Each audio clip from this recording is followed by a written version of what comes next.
I was thinking about today's events at Glastonbury, and actually, I'm feeling kind of good about them, right?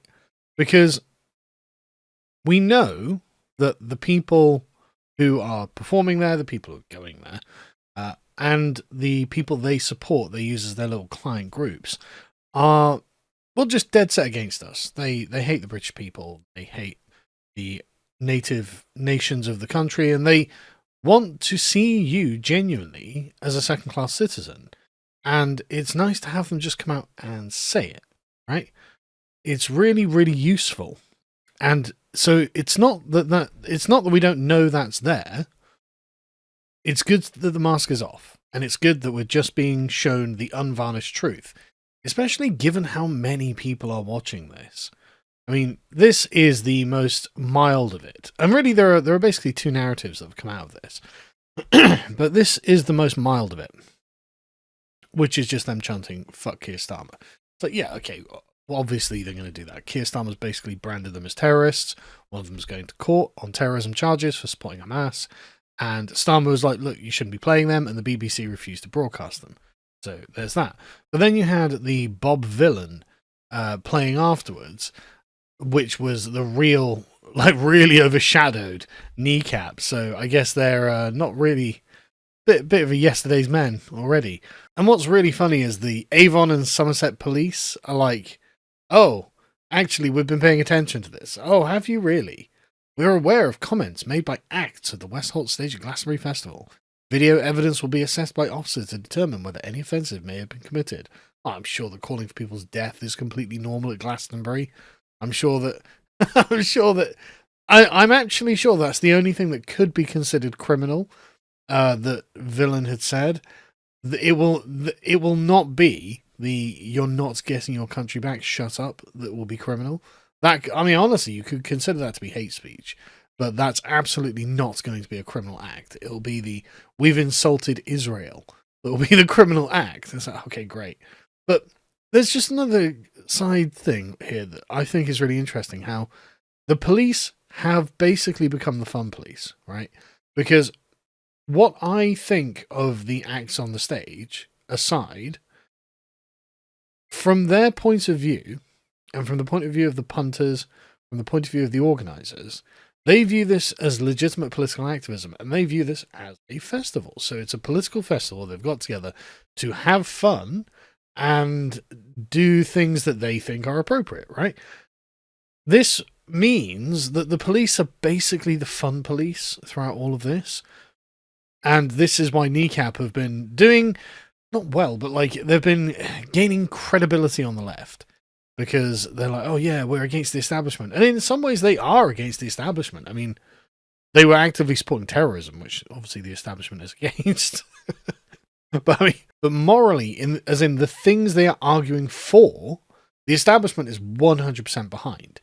Their activism, their rebellion is basically regime-approved rebellion. As in, they are ultra-progressives. Keir Starmer is an ultra-progressive, and something not progressive is happening between Israel and Palestine.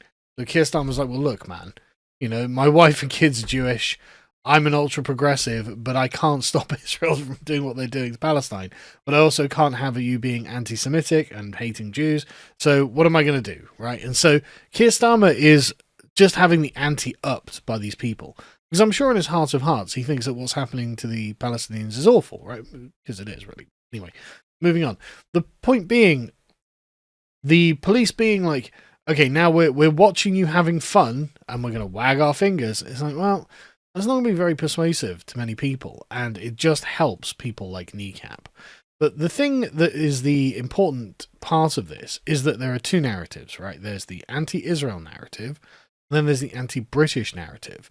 And it is the anti-British narrative that really matters. Now, the anti-Israel narrative, like I said, is the one that's going to be illegal. But the anti-Israel narrative is not really that shocking. Like, saying death to an enemy army, okay, you shouldn't be doing that. But it's not the sort of level of immoral that, like, if you were saying death to the Russian army, well, yeah, we're opposed to the Russian army. Why wouldn't we say that? If the Russians were saying death to the Ukrainian army, Well, yeah, they're fighting the Ukrainian army right now. So for someone who supports Palestine to be like, death to the Israeli army, okay, I mean, I don't care. I don't agree. I don't care. I've got no dog in the fight. But the point is, that isn't really that bad on a moral level, because he views his faction, his side, being engaged in a war with Israel. But it's this bit where he says, you're not getting your country back. And as you can see on the sign, the country was built on the backs of immigrants. You're not getting your country back, shut up. That's the thing that is genuinely going to start radicalizing people. Because that is what I've been talking about in the past couple of weeks, where I've been talking about the jurisdiction of the British people over Britain. And this is what Ely Powell was talking about. He said that the black man will have the whip hand over the white. And here we have on a stage a guy who's half black at least saying, fuck you, you're not getting your country back. Shut up. Stop complaining. You are going to be a second-class citizen in your own country, and that's the way things are going to be. Because all of the power structures around me, including Keir Starmer, who we're also telling to get fucked, agrees that you should be a second-class citizen, and that you should, in fact, be dispossessed of your own native land. What exactly is there stopping Israelis from posting his song, this clip, under every person who says free Palestine? They can just be like, no, fuck you, you're not getting your land, you're not getting your country back. Fuck you, you're not getting your country back. Like, when it comes to an indigenous population in the Middle East, oh, he absolutely wants to free Palestine, as you can tell by the Palestinian flag. But when it comes to the indigenous people in this country, he's more than happy to oppress them. Right? He's more than happy to be their oppressor. So it's not about justice, it's about who has the whip hand. And that's good to know. And everyone can instinctively see this. It's like, this is an inappropriate thing to say at best, and a downright cruel thing to say at worst. And to have written a song about it, and to be singing a song, which is it sounded like a weak Rage Against the Machine knockoff, to be honest. But very interesting how it's gone from fuck you, I won't do what you tell me, to fuck you, you're not getting your country back. Right? That's very, very interesting. And we can see another thing as well. This is a step up in the rhetoric, right? The rhetoric before was always like, fuck Keir Starmer, and fuck the police, defund the police, and a bunch of other sort of, things that are attacking the system rather than the people, right? And so this is kind of a new level of ethnic hatred that's just open and on display, and outright just real hostility to the average British person. And the thing is, as I showed in the last video, this guy makes videos just hating the average British person, the average Englishman. So it's very interesting how this guy has been elevated up. And there's no way that the progressive left are going to not back this guy, right? Because what he represents is the latest sort of incursion on the front. You've got the two lines, the right and the left, fighting each other. And this guy is leading a charge against the right. And the left will back him and go as far as they can. And that's good, because honestly, they may find themselves completely encircled in some sort of Calais movement. But the point is, this is a new level of hatred that we're seeing with such a public profile. Like, there's probably something like 500,000 people watching him live. It's being broadcast on the BBC, and everyone is now talking about it. 'Cause it's like, oh, right, so this is what we're being presented with. It's like, yes, this is what we're being presented with. These are their authentic feelings towards us, the British. Why are they here again? And so, as you can see, like, just regular people. I mean, Adam Williams is part of the Social Democratic Party. So it's not like he's a radical right-winger or something. But even then, he's like, right, okay, this hate of Britain, our heritage and history has no place here. And he's right. Obviously, it's got no place here. And what this is not the sort of soft leftism of the 2000s. So you can look at someone like Dominic Diamond, who has posted about this. Dominic Diamond, for anyone who doesn't know, is an old school radio DJ from the 90s and the early 2000s. So he was famous and popular during the sort of Tony Blair era of politics.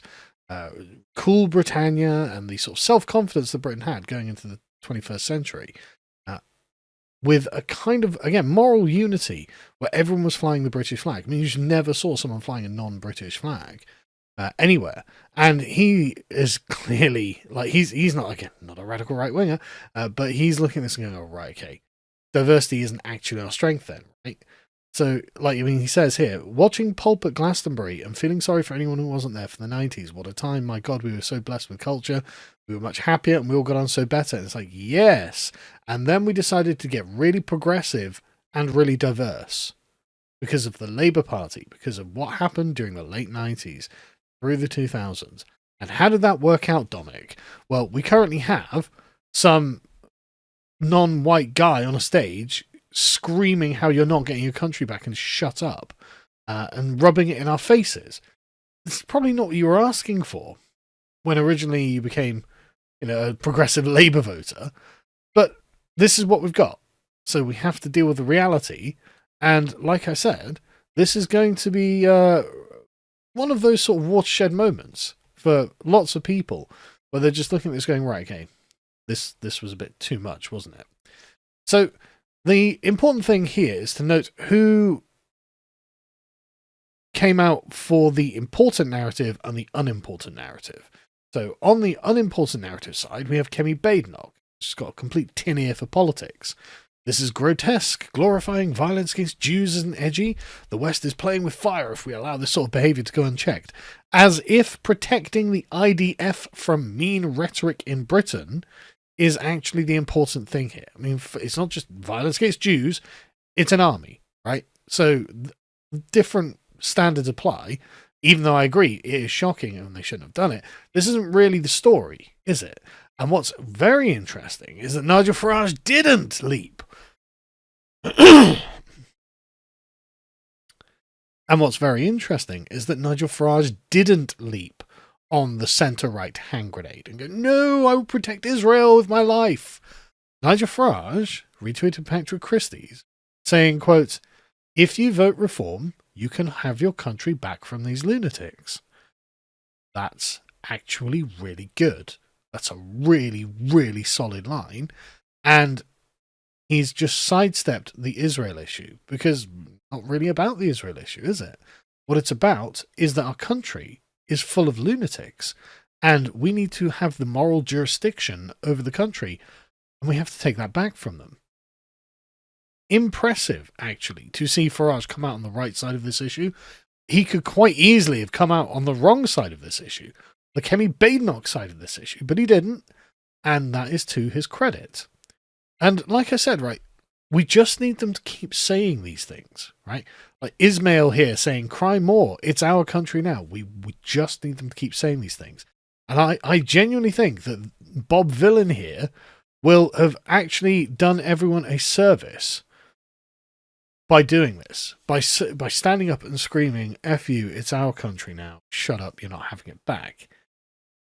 I mean, to do that on such a large platform, with such a huge amount of reach behind it, is, I mean, that's so advantageous to us, right? That's such a good thing for us.